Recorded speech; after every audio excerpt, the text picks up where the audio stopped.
एक दिन इज़राइल के जो लोग थे,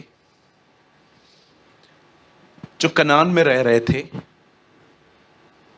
आप जानते होंगे ये लोग बहुत बार खुदा के खिलाफ जाते थे। कई बार ये परमेश्वर के विरोध में काम करते थे और परमेश्वर इनको नबियों के द्वारा समझाता था, प्रॉफिट्स के थ्रू। इसलिए आप बाइबल के अंदर पहला शमूएल के बाद नबियों की लाइन देखोगे। कुछ नाम मुझे याद हैं, कुछ नाम मुझे याद नहीं भी हैं, जैसे कि यशाया, यहेजकल, बहुत सारे सपनिया, कुछ माइनर प्रॉफिट्स हैं, कुछ लोगों की किताबें बड़ी छोटी हैं। आप देखते रहेंगे, आपको सपनिया, योना, ये सब किताबें आपको छोटी मिलेंगी। लेकिन कुछ लोगों ने बहुत लंबे अरसे समय तक प्रोफेसी की थी, जैसे कि यर्मिया, यशाया। आप इनको देखेंगे तो 50-50 अध्याय लिखे हैं इन लोगों ने, इतने बड़े बड़े। इवन भजन संहिता के बाद अगर सबसे बड़ी किताबें भी इनकी हैं। और मैं आपको बताना चाहता हूं, लिसन टू मी, एक चीज के बारे में। जिन दिनों में इज़राइल गुनाह कर रहा था, उन दिनों में परमेश्वर यिर्मयाह को कहता है यहां से उठ, और यिर्मयाह को प्रभु कहता है यहां से चल, और यिर्मयाह को एक घर में ले जाता है। उस घर में एक चाक थी, द चाक, जिसके ऊपर आप मट्टी से कुछ बनाते हैं, उसे चाक कहते हैं। वहां पर एक चाक थी और वहां पर एक पॉटर बैठा हुआ था, और वो मट्टी से लेके बर्तन बना रहा था। और परमेश्वर वहां पर यिर्मयाह को ले जाकर कुछ बातें कहता है। मैं आपसे पूछना चाहता हूं, क्या परमेश्वर ये बातें वहां पर नहीं बोल सकता था? देखिए, क्यों वो यिर्मयाह को एक पॉटर के घर में ले जाता है और वो उसके सामने एक उदाहरण देता है कि देख, मैंने तुम लोग को ऐसे बनाया था, लेकिन आज मेरे बर्तन मेरे खिलाफ हैं। यहां देखिए, आप में से जितने भी लोग यहां बैठे हैं, मैं आप में से हर एक को एक बात कहना चाहता हूं, परमेश्वर के वचन के सिवाय कोई व्यक्ति आपकी जिंदगी को शेप नहीं देना चाहिए। नेवर। परमेश्वर उस व्यक्ति को ले जाता है और कहता है, देख, मैं इस पॉटर की तरह हूं, मैं लोगों को शेप देता हूं। यह बात अलग थी कि वो विरोध कर रहे थे, वो गुनाह कर रहे थे, खुदा उनको यह समझाता है। लेकिन when I was reading this book, मुझे परमेश्वर ने एक वाणी कही, सूरज, कोई तेरी जिंदगी को शेप नहीं देना चाहिए। जैसे कि अगर आप बीमार हैं और आपकी जो टेस्ट्स हैं उसमें रिपोर्ट जो है वो नेगेटिव आ रही है, और शैतान उस बात को लेके आपके अंदर तरह तरह की बातें डाल रहा है, आप जानते हो वो आपको शेप देने की कोशिश कर रहा है। कभी कभी आप देखोगे कि कुछ लोग होते हैं जिनको बिल्कुल अपनी टंग पे कोई कंट्रोल नहीं होता। दे डोंट नो, वो 2 साल में सीख चुके थे बोलना, लेकिन क्या बोलना है वो आज तक नहीं सीख पाए हैं जीवन में। और कई बार जब ऐसे लोगों की जुबान डेविल यूज करता है आपको डिस्करेज करने के लिए, अरे तू है ही डफर, समटाइम्स लोग ऐसे बात करते हैं आजकल, तू है ही डफर, तू कहाँ इंटेलिजेंट है, और आप उनकी बातों को गंभीरता से लेते हैं। आपको पता है, कुछ चीजें आपको पता भी नहीं चलती हैं जो आपको शेप देती है। परमेश्वर के वचन के सिवाय आपकी जिंदगी में आपको कोई शेप नहीं देना चाहिए। एक वर्ड ही है जो हमें शेप देगा, और वो राइट शेप देगा। कई लोगों को मैंने देखा है, अब मैं इतना ऑब्जर्व करने में इतना माहिर नहीं हूं, ना होशियार हूं। हाँ, जब मुझे पवित्र आत्मा डिस्कर्न करवाता है तो मैं एक अलग लेवल पे चला जाता हूं। लेकिन मैं आप में से हर एक को कहना चाहता हूं, आप देखिए इन दिनों में आपको कौन शेप दे रहा है? दुनिया के प्रभु। वो आपका पॉटर है। मैं आज आपको ये वर्ड स्टार्ट करने से पहले ये क्यों बता रहा हूं? क्योंकि मैं बिलीव करता हूं आज का वर्ड आपको एक ब्यूटीफुल आकार देगा। आमीन। मैं विश्वास करता हूं हमारा रचयिता, हमारा जो पॉटर है, जो हमारा बनाने वाला है, वो हमारे बीच में है। और मैं विश्वास करता हूं अब वो जो ये जो मट्टी जो हम हैं, वो उसे एक नया आकार देगा। आमीन। किसी ने आपको बोल दिया, याद रखिए, आज से बहुत साल पहले I was in Tata hospital. मैं एक बेबी से मिलने गया था जो सिर्फ 6 साल का था और मात्र 1 महीना जिंदा रहने वाला था। मैं उससे मिलने गया, कीमो हो चुका था, बाल उड़ गए थे, बैठा हुआ था, पतला हो सका था। तब मैंने उसकी मम्मी से पूछा, मुझे कुछ कॉल आया था कि आप प्लीज दुआ करने जाएंगे। आई थिंक 2000 आरकेटी में थे जब हम, 15 या 14 की बात है, जब हम उस चर्च में थे। बहुत ओल्ड बात है। मैंने यहाँ से ट्रेन पकड़ी, मैं वहाँ पर गया, हॉस्पिटल में उतरा। मैंने उनकी मदर को कॉल किया कि आंटी हम लोग नीचे खड़े हैं। बोला हाँ बेटा मैं आ रही हूँ लेने। हम ऊपर गए दुआ करने के लिए। हमने पूछा आपका बच्चा? तो उन्होंने बोला अभी तो डॉक्टर ऐसा बोल रहे हैं कि 1 महीना ही है। मैंने कहा आंटी डॉक्टर बोल रहे हैं ना, खुदा थोड़ी बोल रहा है, आप क्यों चिंता कर रहे हैं? लेकिन मैं ये बिलीव करता हूँ उनकी मदर इतनी अपसेट थी कि वो मेरे वर्ड्स को भी कैच नहीं कर पा रही थी। वो रोते जा रही थी। तब हम उससे मिलने गए एंड यू नो वो बेबी जॉयफुल था और बच्चा खुश था। मैंने सोचा और हीरो कैसा है तू? हाँ अंकल मैं ठीक हूँ, आप मम्मी को समझाओ ना खाली। मैंने कहा अरे मम्मी समझ जाएगी, चिंता मत करो। और बता। सूप पी रहा था वो बैठ के। तब उसने जब उसकी सूप कंप्लीट किया, फिर हमने उसके लिए दुआ की।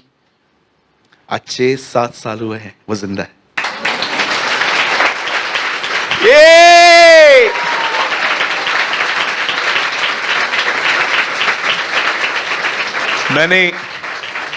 मैंने उनके परिवार से बात की है। मैंने उनको कहा आप हमारे कलीसिया में गवाही देने आओ। उन्होंने बोला हम जल्द आएंगे जैसे हमको समय मिलेगा। In these days they are in Bangalore. तो मैंने उससे वीडियो कॉल पे बात की।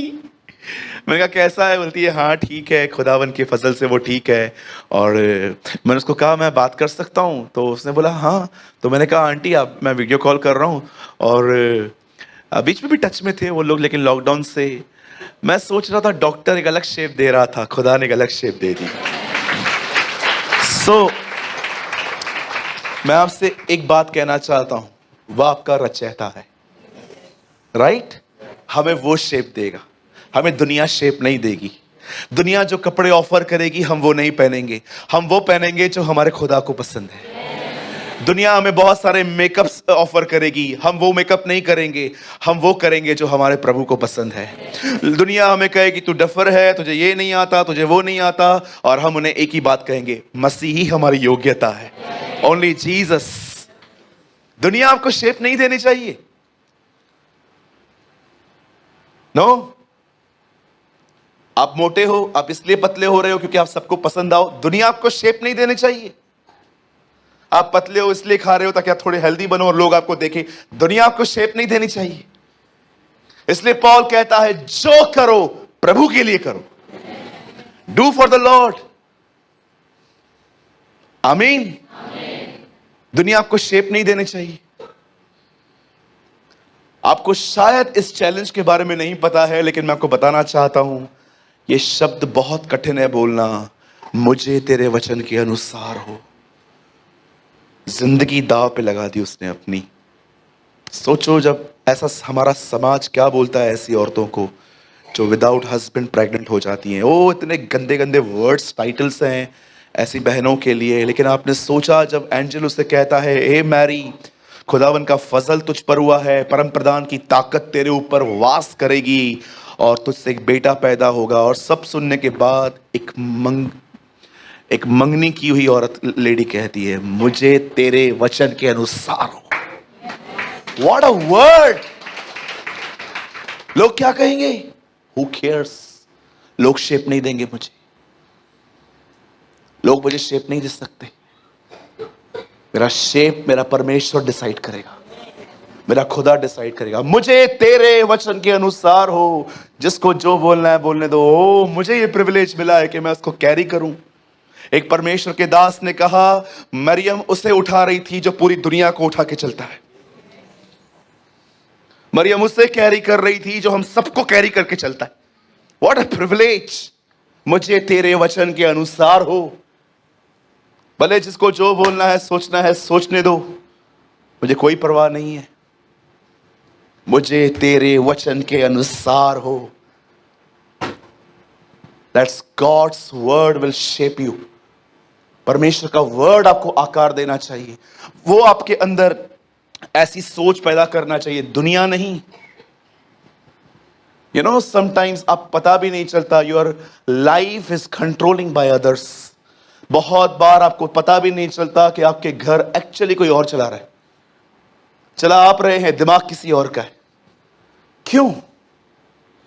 आपकी जिंदगी पर केवल पवित्र आत्मा का कंट्रोल होना चाहिए। क्या कहती है बाइबल? कभी आपने इस वर्ड को ध्यान से पढ़ा? जंगल में यीशु को कौन ले गया? शैतान। पढ़िए, पवित्र आत्मा वो उसे ले गया।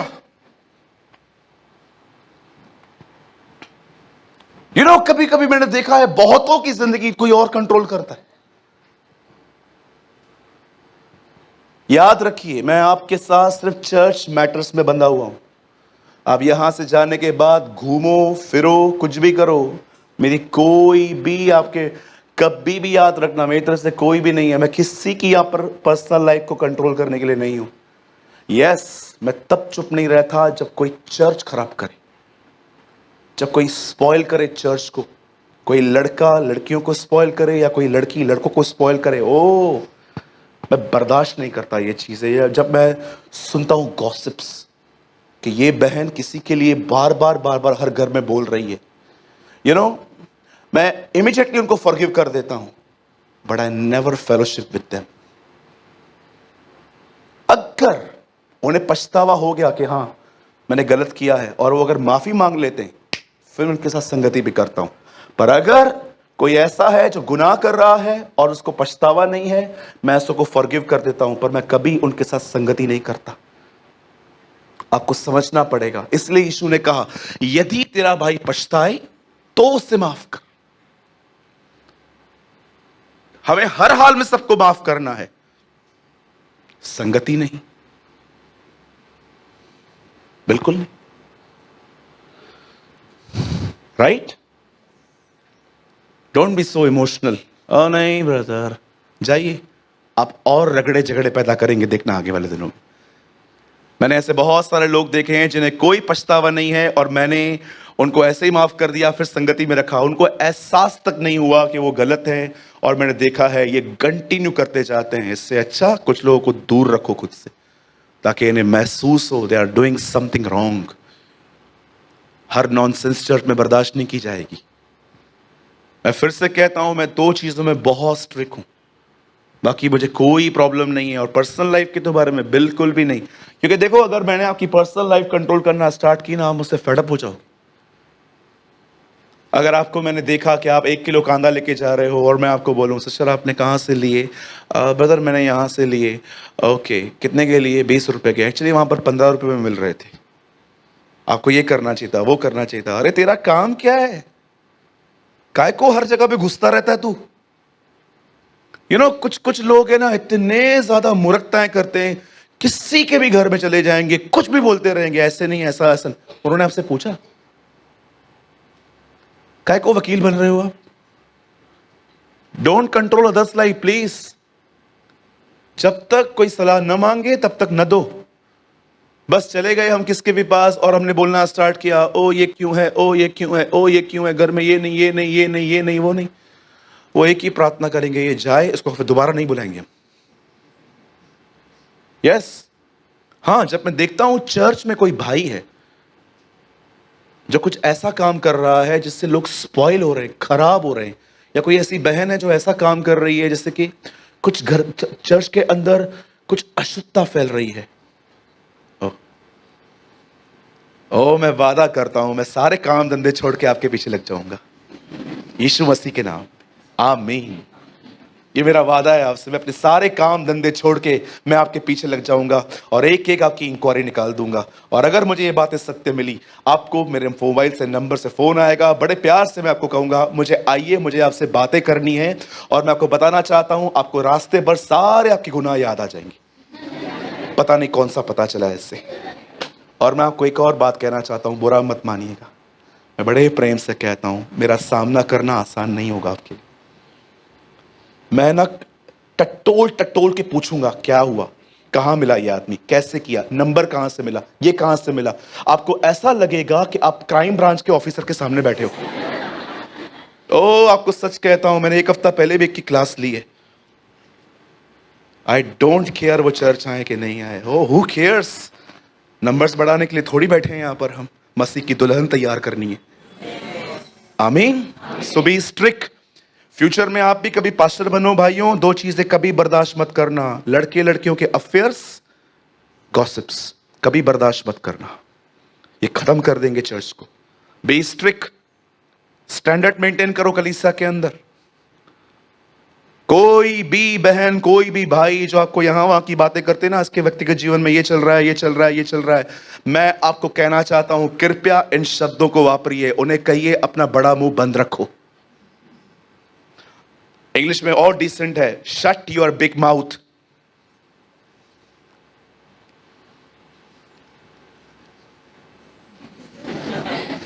राइट? भैया आप इन बातों में स्ट्रिक्ट क्यों हैं? सिंपल, चर्च में पवित्रता बनी रहनी चाहिए। आमीन। और मैं आपको एक और चीज कहना चाहता हूं, अगर आपके अगर कभी भी चर्च में कोई भी एल्डर आपसे रूठ चले, कॉल मी। कोई भी आपसे सिंपल बदतमीजी से बात करे, मुझे कॉल करो। मैं यीशु मसीह के नाम से आपसे वादा करता हूं, मैं उनकी क्लास ले लूंगा। यस, खुदा के लोग थक कर आए यहां पर, बेचारे मर कर आए, और हम उन्हें एटीट्यूड दिखाएं? कभी भी नहीं।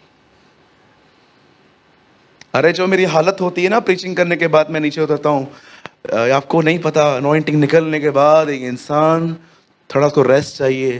मैं फिर भी पूरी ट्राई करता हूं कि मैं किसी को इग्नोर करूं, मैं हर एक से मिल लूं एटलीस्ट। हाँ, जब होता है मुझे बहुत काम रहता है तो मैं निकल जाता हूं। आइए कहिए अपने पास वाले से, प्रभु का वचन ही आपको शेप देना चाहिए। यस, आमेन।